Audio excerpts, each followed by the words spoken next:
ఒక సబ్జెక్ట్ చదివిన తర్వాత ఒక 5 minutes 6 minutes 10 minutes ఆ సబ్జెక్ట్ బ్రేక్ ఇచ్చేసి ఆ సబ్జెక్ట్లో మైండ్లో తీసేస్తే నెక్స్ట్ సబ్జెక్ట్ వెళ్తుంది అనమాట.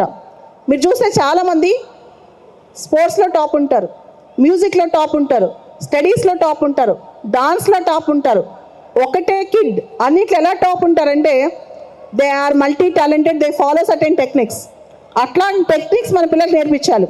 And for all the faculty and the staff students, మనందరం పిల్లలకి హార్డ్ వర్క్ చేయాలని చెప్తాం కదా. Now the era is no more hard working era. Hard working అనే కాన్సెప్ట్ పక్కన పెట్టేసండి. Smart work, the new trend is coming up, that's called smart work. ప్రపంచంలో కొత్త ట్రెండ్ బయలుదేరింది, అదే smart work. Don't make your kid to go for rote learning, smart learning.